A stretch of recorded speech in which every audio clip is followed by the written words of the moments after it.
मैं bachelor of Ayurvedic medicine surgery का student हूँ। मैं एलोपैथी भी पढ़ता हूँ। तो जब आप आज बात कर रहे थे तो मेरे माइंड में सारी वही ड्रग्स आ रही थी, anti depressant, anti sedatives, anti hypnotics, जो आजकल डॉक्टर्स देते हैं। सबसे पहले सर आपने जो एक बात बोली ना कि रूट, वो मेन चीज़ वही है। मैंने काफ़ी पेशेंट भी मेरे क्लिनिक पर आते हैं, मेरे फादर भी डॉक्टर हैं डिप्रेसेंट के। तो हम लोग क्या करते हैं, उन्हें एंटी सेडेटिव जो ड्रग है हमने उन्हें दे दी, जिससे कि माइंड रिलैक्स हो गया। अब क्या है, बंदा सो गया। तो उस बंदे को ये सोचना चाहिए कि जो मैंने मेडिसिन ली है आखिर वो कर क्या रही है। वो ये कर रही है ना कि वो मुझे सुला रही है।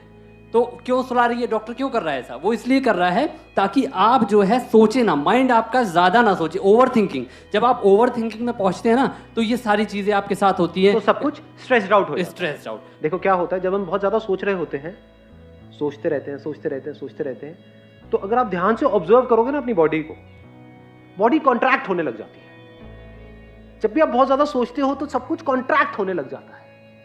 ऐसा होता है, नहीं होता है? ये जो मेडिकेशन है क्या करती है, जो चीज एक तरीके से सिकुड़ गई है, कॉन्ट्रैक्ट हो गई है, उसको थोड़ी देर के लिए रिलैक्स कर देती है। ऐसे ही होता है? यस सर, यही होता है। एक स्टेप और आगे बढ़ते हैं आप, और बताओ। हाँ, तो सर यही कंडीशन ना, जैसे कि अब आप एंटी सेडेटिव ड्रग ले रहे हैं, तो वो जब आप लॉन्ग टर्म के लिए ले लेंगे ना, तो एक कंडीशन वो आएगी सर, आपको उतनी डोज से नींद नहीं आएगी फिर। ये इसका साइड इफेक्ट, जो आप सर बात कर रहे हैं, डोज बढ़ानी पड़ेगी। हाँ, डोज बढ़ानी पड़ेगी। तो इससे क्या होगी कंडीशन, आगे के लिए हमारे लिए बहुत प्रॉब्लम हो जाती है उस ड्रग से। और एक प्रॉब्लम और है मेडिकेशन में, वो भी मैं यहाँ पे क्लियर कर देता हूँ। मेडिकेशन क्या कर सकती है, एक तो जो आपकी बॉडी स्ट्रेस्ड आउट हुई पड़ी है, ब्रेन स्ट्रेस्ड आउट है, आपके ऑर्गन स्ट्रेस्ड आउट है, उसको रिलैक्स कर दिया। दूसरी तरफ से ये क्या कर सकती है, आपको उठा सकती है, कुछ ऐसे केमिकल्स रिलीज कर सकती है जिसकी वजह से आप एक्साइटेड हो जाओगे। ये दोनों ही स्टेजेस अगर नेचुरल ना हो तो खतरनाक है। जैसे कि सर कैफीन होती है, हाँ, जैसे कि हम लोग चाय पीते हैं तो उसमें कैफीन होता है। हाँ। तो कैफीन हमको हैप्पी हार्मोन्स रिलीज कराता है, हमको बहुत अच्छा लगता है। हम लोग क्यों कहते हैं चाय पीनी है, हमको चाय पीने के बाद अच्छा लगता है। हाँ। उसमें कैफीन होता है। हाँ सर, यही सब। राइट। हाँ, एक मिनट रुको, अभी हम और बात करेंगे।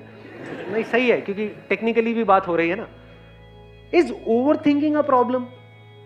It is not a problem, क्योंकि कुछ भी काम आपको करना है तो आपको सोचना पड़ता है।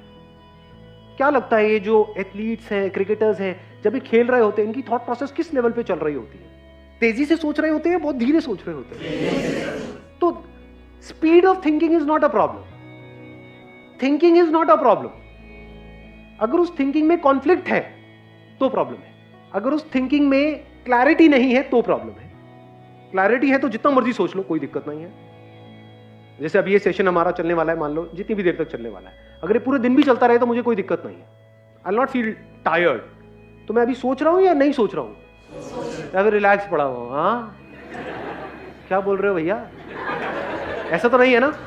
आपने बोला, मैंने सोचा, यहां से मैंने कुछ बोला, आपने बोला, तो एक कम्युनिकेशन चल रहा है। एक के बाद एक हम लेयर्स को हटाते चले जा रहे हैं। मतलब थिंकिंग बहुत ही डीपर लेवल पे चल रही है। उसकी वजह से क्या मैं टायर्ड फील कर रहा हूं? नहीं। जितना थिंकिंग में क्लैरिटी आती चली जाती है, हम कॉन्ट्रैक्ट नहीं करते, एक्सपैंड करते हैं। तो कभी भी ये मत समझ लेना थिंकिंग प्रॉब्लम है। तो इन मेडिसिन की वजह से क्या हो रहा है, हो सकता है आपको थिंकिंग की जरूरत हो, और माइंड इतना रिलैक्स हो गया है, कुछ करने का मन ही नहीं कर रहा है। दूसरी तरफ से ये क्या कर सकती है मेडिसिन, आपको एक्साइटेड कर सकती है। वो जो केमिकल्स अंदर जा रहे हैं ना, उसकी डोज बढ़ाते चले जाओ। इतने एक्साइटेड हो जाओगे, इतना फड़फड़ा जाओगे, होश भी नहीं होगा कि कर क्या रहे हैं। मतलब जरूरत से ज्यादा खुश हो जाओगे। और जब भी आप जरूरत से ज्यादा खुश हुए हो पास्ट में, अपने एक्सपीरियंस के बेस पे बताना, तब आपके साथ लाइफ में ज्यादा अच्छा हुआ है या बुरा हुआ है? तो जरूरत से ज्यादा एक्साइटमेंट भी बुरा है, जरूरत से ज्यादा रिलैक्सेशन भी बुरा है। अब जरूरत कितनी है, ये कौन डिसाइड करेगा आपके लिए? क्या कोई डॉक्टर? क्या कोई दवाई? या आपको खुद को पता होना चाहिए? ब्रेन कैसी होनी चाहिए, जो ना डल हो ना ओवर एक्साइटेड हो, नॉर्मल एक स्टेट में हो। नहीं तो प्रॉब्लम इसकी एक बहुत बड़ी क्या है कि इन मेडिसिन की वजह से जो एक्साइटमेंट हमको मिलता है, लोगों को उससे अटैचमेंट हो जाती है। फिर एक नॉर्मल स्टेट भी होगी, माइक लेकर के बताना मैं ठीक कह रहा हूं, गलत कह रहा हूं? बिल्कुल सही बोल रहे हैं। हाँ, फिर अगर एक नॉर्मल स्टेट भी होगी, जैसे एक बंदे की एक नॉर्मल स्टेट है, उसमें अगर उनको लाया जाएगा तो वो कहेंगे इसमें मजा नहीं आ रहा है, थोड़ा और बढ़ाओ डॉक्टर साहब। उसका परमानेंट सोल्यूशन क्या है, उसके बारे में हमको सोचना है। अभी मैंने एक फ्यूल का एग्जांपल आपको दिया था। हमारी बॉडी के लिए फ्यूल क्या है? फूड मतलब क्या? What is food? What do you call as food? Burger, pizza? What do you mean by healthy food? Physical activity से तो फ्यूल बर्न होगा, उसके बाद में हमको फ्यूल चाहिएगा। नहीं तो अगर आप फिजिकल एक्टिविटी करो और फ्यूल ढंग का ना लो तो फिजिकल एक्टिविटी भी आपके लिए नुकसान करेगी। तो अभी हम बात कर रहे हैं फ्यूल का. What is fuel for our body? जो हम खा रहे हैं सुबह से रात तक, वो पैकेज फूड जो खा रहे हैं, जो आपको बेचा जा रहा है, जो आपके सो कॉल्ड सेलिब्रिटीज आकर के एडवर्टाइजिंग कर रहे हैं, जो वो खुद नहीं खाते हैं बट आपको खिला रहे हैं, वो फूड है. पसंद क्या है, यहाँ से ऑनलाइन यहाँ से ऑर्डर कर दिया, वो आ गया, चले जा रहे हैं, और फिर कह रहे हैं सर आपकी बातों का असर नहीं होता है. डाइट के बारे में एटलीस्ट बेसिक नॉलेज आप गैदर कर लो. ये जो वाइट चीजें होती हैं उसको अवॉइड करो. वाइट क्या है? शुगर, सॉल्ट, वाइट ब्रेड, ये सब जो वाइट चीजें होती है ना, उससे थोड़ा सा बच करके रहो. तो अब फ्यूल क्या है? फ्यूल सिर्फ खाना नहीं है. ये बहुत बड़ी गलतफहमी है. घोड़ा क्या खाता है? चने. तो अगर हम खिला दे तो खाता है. चने कहां से खाएगा वो?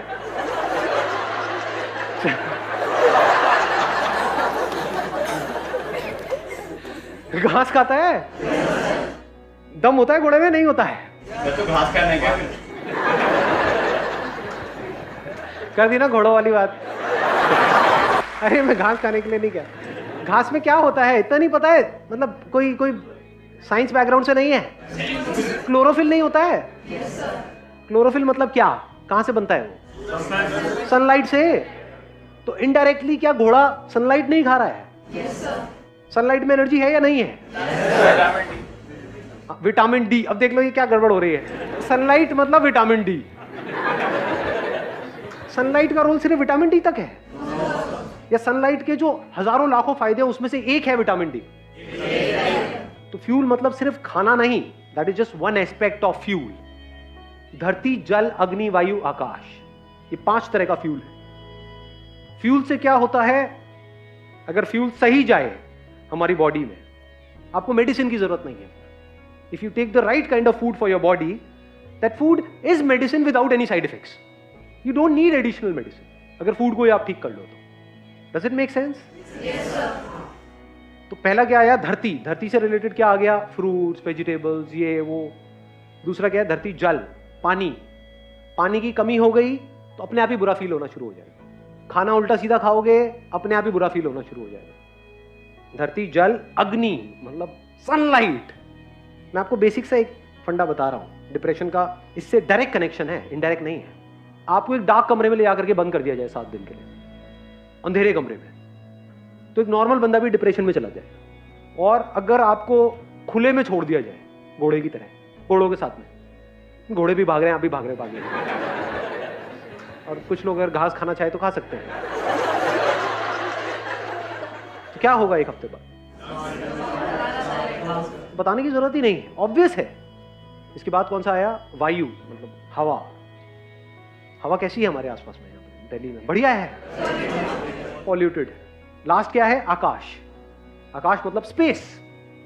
आपको एक छोटे से कमरे में बंद कर दिया जाए, वहां अच्छा लगता है या खुले में अच्छा लगता है? किसी पहाड़ के टॉप पे अच्छा लगता है? तो आप कहोगे कि आप पहाड़ पे चले जाए. नहीं जी. घर पे जहां भी रहते हो, किसी अपार्टमेंट में रहते हो, उसकी छत पे तो जा सकते हो. वहां पे छत पे जा करके अच्छा लगता है. तो क्या स्पेस फ्यूल है या नहीं है? इस पे हमारा कितना ध्यान है? या ध्यान है सिर्फ और सिर्फ थॉट्स पे? नंबर 1 थॉट्स कि मुझे ये करना है, वो करना है, वो करना है, मेरे साथ ये हो गया, वो हो गया. दूसरा, अब मैं इसको ठीक कैसे करूं, ठीक कैसे करूं, ठीक कैसे करूं. I am not too sure आप में से कितनों को एक्चुअल में पता भी होगा कि हेल्थ की जो पीक स्टेट होती है वो कैसी होती है. जब बॉडी, माइंड, इंटेलेक्ट और जो हमारी बाकी की सारी एनर्जीज हैं वो परफेक्टली काम कर रही होती है. नेचुरोपैथी के कुछ सेंटर्स हैं वर्ल्ड वाइड, इंडिया में बहुत सारे हैं, और बहुत ही रीजनेबल रेट पर है. कोई भी दवाई खाने से पहले डिप्रेशन एटलीस्ट 7 दिन के लिए, मिनिमम 7 दिन के लिए, 7 दिन के लिए जाओ जहां पे खाना ढंग का मिले, पानी अच्छा मिले, हवा साफ सुथरी हो, सनलाइट मिले. उसके अलावा और भी बहुत सारे वहां पे ट्रीटमेंट्स होते हैं. मिट्टी विट्टी पूरे लगा करके लिटा देते हैं कहीं पर भी. ऐसा ना हो कहीं जाओ और मैं भी साथ में. सर आप भी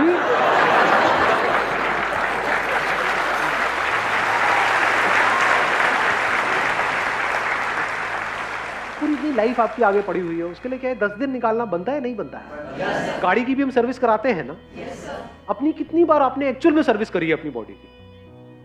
करते ही नहीं. इसकी तो कहीं बात ही नहीं होती है. बात क्या होती है? टॉप करो, ये करो, वो करो. इट्स ऑल अबाउट करो करो करो करो करो. तो करके भी इन खच्चरों का कुछ होता नहीं है। और लेवल पे वो गड़बड़ करनी बंद कर दो तो बॉडी अपने आप ही एट ईज हो जाती है। Once you are at ease, mind clear हो जाता है, तब आप डिसीजंस ले सकते हो अपनी लाइफ के। और वहां पर जा करके आप ये सोच भी सकते हो कि यहाँ पे जो भी मैं अभी कर रहा हूं 7 दिन तक या 10 दिन तक या 15 दिन तक, उसको प्रैक्टिकली अपनी लाइफ में अप्लाई कैसे करूंगा अगले 1 साल तक। नहीं तो वो 7 दिन 10 दिन एक हॉलीडे की तरह हो गया, बेकार हो गया। You got the answer of this particular problem? क्योंकि हो सकता है अभी आप में से कोई इसको फेस नहीं कर रहा है, लेकिन जिस तरह का हमारा लाइफस्टाइल है, जिस तरह का स्ट्रेस है, जिस तरह से कॉम्पिटिटिव एनवायरनमेंट है, आने वाले टाइम में आप सब इस सिचुएशन को फेस करने वाले हो। तो इस प्रॉब्लम को फेस करने के लिए, यानी साइकोलॉजिकल लेवल पे जो गड़बड़ है उसको फेस करने के लिए बॉडी आपका साथ दे तो बेटर है।